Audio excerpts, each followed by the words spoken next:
Start chapter second the sound of music. अगर आपने first chapter का सेकेंड पार्ट नहीं देखा हो तो मैं लिंक डिस्क्रिप्शन में डाल दूँगी, जाके देख लेना। ये है first part the sound of music का। Evelyn Glennie listen to sound without hearing it. Evelyn जो ग्लैनी थी वो लिसन नहीं कर सकती, साउंड नहीं सुन सकती थी, वो सुन नहीं सकती थी विदाउट हेयरिंग इट। पढ़ते हैं। Rush hour crowd jostle for position on the underground train platform. अभी धक्का मुक्की हो रही थी प्लेटफॉर्म पे। A slight girl, a small and छोटी सी स्मॉल थिन गर्ल थी and looking younger than her 17 years. वो थोड़ी बड़ी सी दिख रही थी, 17 ईयर्स थे। Was nervous get excited that she felt the vibration. वो नर्वस भी थी, एक्साइटेड भी थी। Fail the vibration of the approaching train, जो ट्रेन आ रही थी उसकी वाइब्रेशन वो सुन रही थी। It was her first day, उसका पहला दिन था at the prestigious royal academy of music in London, and daunting enough for any teenager fresh from a Scottish farm. But this aspiring music faced a bigger challenge than most. She was proudly deaf. उसने सबसे ज़्यादा बिगर challenge अपनी life में लिया है and then most, वो पूरी def थी, वो सुन नहीं सकती थी। सबसे बड़ी बात तो ये थी। Evelyn Glennie loss of hearing had been gradual. वो सबसे बड़ी बात ये थी कि उसने सुनने की क्षमता खो दी थी। Her mother remember noticing something was wrong when the 8 year. जब वो 8 ईयर्स की थी तो उसकी मम्मी ने कुछ नोटिस किया कि Evelyn was she didn't move. जब कुछ तो था, उसके गड़बड़ थी, उसके वो सुन नहीं पा रही थी, या फिर उसकी जो सुनने की क्षमता थी वो उसे, उसकी मम्मी को थोड़ा बहुत लग रहा था कि कुछ तो गड़बड़ है। Was waiting to play the piano. जब वो 8 ईयर्स की थी तो वो पियानो बजाने के लिए वेट कर रही थी। They called her name. जब उन्होंने उसका नाम लिया तब शी डिडंट मूव, वो वहाँ से हिली नहीं। I suddenly realize she hadn't heard. जब उन्होंने रियलाइज़ किया कि वो सुन नहीं पा रही है, से इसेबल ग्लेनी ने कहा कि ये सुन नहीं सकती। For quite a while Evelyn manage to console her growing deafness. जो मैनेज किया उन्होंने काउंसिल को, her growing deafness from friend and teacher. उसने ये सब चीज़ें अपने फ्रेंड्स और टीचर से छुपा ली। But why by the time she was 11 her marks had destroyed and her headmaster or her parent. अब जब वो 11 ईयर्स की थी तो उसके मार्क्स पूरे बिगड़ गए थे, उसके अच्छे मार्क्स आए नहीं थे। तो हेडमास्टर ने उसके फादर को कहा to take her to a specialist के पास लेके जाओ। It was then discover that her hearing was severely impaired as a result of gradual nerves. बोलते हैं कि इसके साथ कुछ हुआ नहीं है, मतलब डिस्कवर जो हेयरिंग थी वो प्रॉब्लम इसने खो दी है और इसका रिजल्ट भी इतना अच्छा नहीं आ रहा है और इसकी जो नर्व थी वो डैमेज हो चुकी है। They were advise that she should be fitted with hearing aids and send to a school for the def.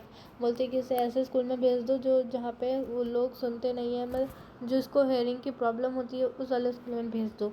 Everything suddenly look black. सब कुछ ब्लैक दिखने लगा था से Evelyn, but Evelyn was not going to give up. अब Evelyn give up नहीं मानना चाहती थी। She was determined to lead a normal life. वो एक नॉर्मल लाइफ जीना चाहती थी, pure and her interest in music. अब उसका इंटरेस्ट था म्यूज़िक में। One day she notice the girl playing a xylophone and decided that she wanted to play it too. अब उसने एक लड़की को नोटिस किया कि वो xylophone प्ले कर रही थी, तो उसने डिसाइड किया कि मैं भी xylophone बजाऊंगी। Most of the teacher discourage her but personified Ron Forbes supported her potential. He began by tuning two large drums to different notes. अब उसने बहुत सारे टीचर से पूछा तो सब ने उसे मना कर दिया। तो जो उसकी रॉन फॉर्ब टीचर थी उसने सपोर्ट किया and began to tuning to large drum. उसने लार्ज ड्रम से उसने डिफरेंट नोट्स बनाए। Don't listen through your ears. उसने बोला कि अपने कान से मत सुनो। He would say try to sense it some other way. अपने अलग तरीके से सेंस करो। Says Evelyn suddenly I realize I couldn't feel the higher drum. बोलती कि आई कुड फील, मतलब वो फील कर सकती थी बड़े ड्रम को। From the waist up the lower one. वो बोलती कि लोअर वेस्ट, वेस्ट से लेके डाउन तक वो ऐसा पूरा सुन सकती थी और वाइब्रेशन महसूस कर सकती थी। Fob repeated the exercise. जो एक्सरसाइज थी वो रिपीट करी and soon Evelyn discovered that she could sense certain notes. वो बोलती कि ऐसे वो बहुत सारे नोट्स कर सकती है, महसूस कर सकती है, सेंस कर सकती है in different part of her body, अलग अलग पार्ट ऑफ बॉडी में। I had learn to open my mind. उसने सीखा कि अपने माइंड को कैसे खोलना है। Body to sound and vibration, मतलब बॉडी को साउंड के साथ में कैसे जोड़ना है। The rest was she determination and hard work. बाकी सब उसका डिटर्मिनेशन और हार्ड वर्क से हुआ है। शी नेवर लुक बैक, कभी उसने मुड़ के पीछे नहीं देखा. That point onward she tour the United Kingdom with yacht और etcetera, and by the time she was 16 he decided to make music her life. जब वो 16 ईयर्स की थी तब उसने डिसाइड किया था म्यूज़िक को अपनी लाइफ बनाने का. She auditioned on for the Royal Academy of Music and scored one of the highest mark in the history. उसने सबसे ज़्यादा हाईएस्ट मार्क लिए हिस्ट्री में of the academy. She gradually move from orchestral work to solo performance. उसने work छोड़ के अपना solo performance singing का परफॉर्मेंस चालू कर दिया. छोटे छोटे वो परफॉर्मेंस करती थी. At the end of the her 3 year course, जो उसका 3 ईयर का कोर्स था उसका कंप्लीट करने के बाद में she had capture most of the top awards. सबसे ज़्यादा most of the top awards उसने कैप्चर किए. And for all this Evelyn won't accept an hint of heroic achievement. उसे हिंट चाहिए था हीरोइक अचीवमेंट का. If you work hard and know where you are going you will get there. बोलते कि अगर hard work करोगे तो वो चीज़ तुम्हें मिलेगी और वो कहीं नहीं जाएगी. And she got right to the top. वो एकदम टॉप पे पहुंच गई थी. The world most sought after multi percussionist with a mastery of some 1,000 instrument and hectic international schedule. वो मतलब बहुत ज़्यादा आगे पहुंच गई थी. 1,000 इंस्ट्रूमेंट उसने बजाए, उसने इंटरनेशनल म्यूज़िक प्ले किए. It is the intriguing to watch Evelyn function so effortlessly. मतलब बहुत सारे लोगों ने उसके वॉच मतलब उसके जो म्यूज़िक थे वो देखे. And here in our 2 hours discussion she never missed a word. मतलब जो 2 घंटे होते थे उसने एक भी वर्ड मिस नहीं किया था. मैन विद अ बशी बियर्ड, उसकी लंबी दाढ़ी. With give me trouble she laughed it is. बोलती कि उसे बहुत परेशान कर रही थी. And not just watching the lips it is the whole face. वो पूरा फेस देख रहा था. Especially the eyes. She speak flawlessly with a courtesy. मतलब अ वे ऑफ स्पीकिंग, वो अलग से बोल रहा था. Way of speak. My speech is clear because I couldn't hear. उसकी जो स्पीच थी वो एकदम साफ थी, एकदम सही थी क्योंकि वो सुन नहीं सकती थी. Till I was 11 she says. वो बोलती कि मैं अभी भी 11 की थी. She says but that doesn't explain how she manage to learn French and master basic Japanese.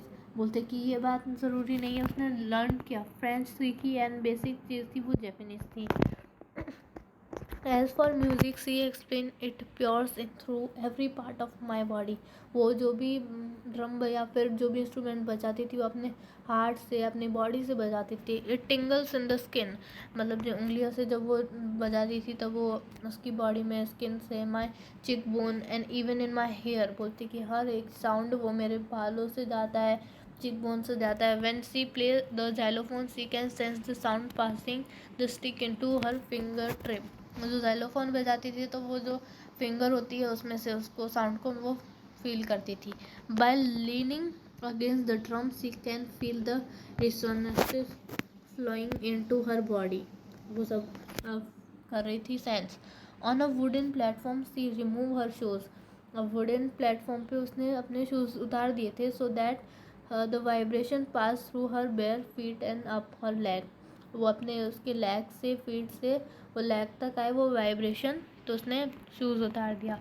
Surprisingly Evelyn delight her audience. In 1991 she was presented with the Royal Philharmonic Society prestigious soloist of the year award. उसे soloist का सबसे बड़ा award मिला था. Same master soloist James Blades. God may have taken her hearing but he has given her back something extraordinary. जो सुनने की क्षमता थी भगवान ने उसे छीन ली थी बट उससे ज़्यादा उन्होंने कुछ और स्पेशल दिया, उन्हें एक्स्ट्राऑर्डिनरी दिया. But we hear she feel.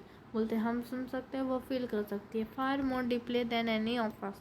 वो सबसे अलग थी. That is why she express music so beautifully. उसी की वजह से वो इतने अच्छे से एक्सप्रेस करती है म्यूज़िक को. Evelyn confused that she is something of workaholic. I have just got to work, often harder than classical musician, but the rewards are enormous. Apart from the regular concert, उसे जो छोटे छोटे concert करती थी उससे उसे award भी मिलते थे. Evelyn also give free concert. वो फ्री कॉन्सर्ट भी देती थी, फ्री में सिंग भी करती थी। In prisons and hospitals she also give a high priority to classes for young musician. वो हॉस्पिटल में भी करती थी ये म्यूजिशियन वाला। And Richling of the Beethoven fund of the deaf children says she is shining inspiration for deaf children. वो inspiration थी deaf children के लिए। And they see that there is nowhere that they cannot go. बोलती कि ऐसी कोई चीज़ नहीं है वो कहीं जाए फिर वो कर सकते हैं। Evelyn Glennie has already accomplished more than most people twice her age. She has brought percussion to the front of the orchestra and demonstrated that it can be very moving. She has given inspiration to those who are handicapped. मतलब जो सुन नहीं सकते उन्हें inspiration दी है। Who look to her and say if she can do it I can. बोलती कि वो कर सकती है तो हम क्यों नहीं कर सकते। And not the least she has give enormous pleasure to millions. उन्होंने बहुत लोगों को मिसाल दी है। यहाँ पे हमारा चैप्टर ख़त्म होता है। मिलता है नेक्स्ट वीडियो के लिए।